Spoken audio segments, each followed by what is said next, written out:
Hey everybody, it's Beth Fauché from Inspiring Young Learners, and today I wanted to share with you a really quick tutorial of how you can make any book into a listening center.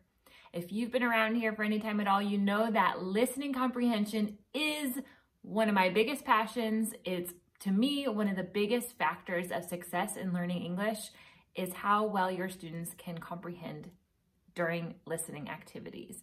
And so it's really important that you try to include as many opportunities as possible for your ELL students to work on building up their listening comprehension. So this tutorial is going to show you a quick way to do that. All you need is a children's book. I would say the shorter the better, unless you want to record your voice for a long time reading a long book, but I wouldn't recommend that. So a nice picture book, if you don't have this one yet in your classroom, I highly recommend it. It's called Where Are You From by Jamie Kim. Amazing story, so wonderful for our ELLs. But grab a storybook. I have this little bell that I'm going to use so that they know when to turn the page. And then you're going to need a recording device like your computer. So let me show you how to do this. Let's get started. So in order to make a book into a listening center, what you want is to find a website that you can create a QR code by your recording. I like to use the website Chirbit, which is CHIRBIT.com. It's a free website that you can sign up for. Just to note, this will record up to 5 minutes on a QR code. So if it is something that will take more than 5 minutes, you might want to find a different website to use. But I've really enjoyed using this and it's really easy to use. So you'll want your book in hand, you'll want a bell so you can ding when you want the kids to turn the page. And what you're gonna do is you're just gonna record a Chirbit, as it says here. You're gonna press the record button. You wanna make sure that sometimes if you sit here for a while, it will start taking away the time without you even realizing. So you wanna make sure that you start right at that 5 mark. So here we go. Where Are You From? By Yamil Said Mendez, illustrator Jamie Kim. Then I'm going to use the bell so they know to turn the page. Where are you from? They ask. Is your mom from here? Is your dad from there? They ask. Then they know to turn the page. So you're going to read through the whole story and record all of that onto the Chirbit. When you're done, you're going to press stop. And then you can just add the title, Where Are You From? And submit it. That's gonna then save your Chirbit, as they call it. And then in your feed, you're gonna take that and you're going to press this arrow button and you're going to view the QR code. Now we're gonna take this QR code and we're gonna put it onto you could put it on a Post-it, or I'm gonna show you another way that I'm gonna use it, but I'm gonna give you this template so you can take these QR codes and drag them right into that template. So let me show you that now. So now that I have my QR code from Chirbit, I'm gonna take it and, at least on a Mac, I'm gonna drag that QR code onto my template that I have here. And this will be a freebie that you can download and it's editable. So what you're gonna do is you can place that QR code in the small box here, and then you can type in the title. So just take a text box here and you can add your own title. So Where Are You From? By Yamil Said Mendez.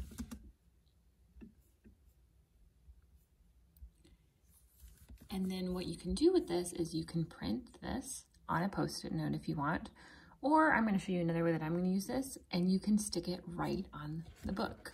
Let me show you that step now. So I printed my template here, and I just printed it on regular paper because what I'm going to do is I'm going to be using these adhesive square label pockets from Target, and even better, they were $1.28 at Goodwill. So check out your Goodwill because you can sometimes find great treasures like these. And so I stuck that adhesive pocket right here on the cover, and I'm gonna slide this in. And this will help it to not fall off. You can also print this on a Post-it. There's directions in the template provided, and you can stick it on there. But you just wanna make sure that it doesn't fall off. and you don't lose your hard work. So now you have a listening center read aloud. You could store these in a separate bin. Your students can pull one. They can scan the code on any device or smartphone, and then they can listen to the whole story read to them. So this is a great way you can send it home with your students to help them practice learning English at home.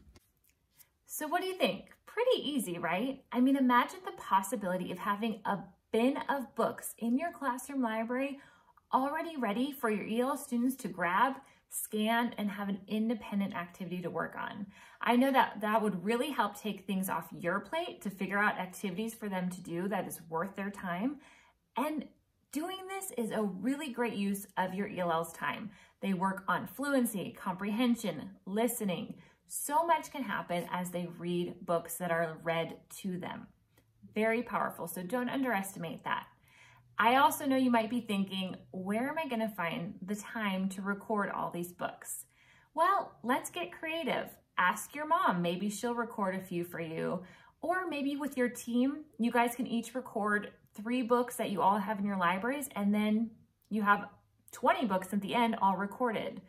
Also, I'd love if we together as a community could build all of the ones that you guys are recording and put it in a big file, and everybody can have access to that. So, you know, Elephant and Piggy, or if you Give a Mouse a Cookie, all these ones that most of us have in our classrooms, if we start recording those and you want to share those with me or share them in the Inspiring Young Learners Facebook group, let's collaborate. Let's work together so that we're not all having to remake the wheel and all spend our time doing the same recording. So if you do want to share those QR codes with me that you are recording, I can make a big list, compile them all together, and we can spread them with everybody so that we all have a bunch of books that are already recorded for our ELLs. How awesome would that be? Please email me if you would love to share the recordings that you create, or let me know if I can help with any other tutorials or ways to help support your ELLs in the classroom. Thanks everybody, have a great day, and I'll be back again soon with more tips and tricks for helping you to equip your ELLs. Bye for now.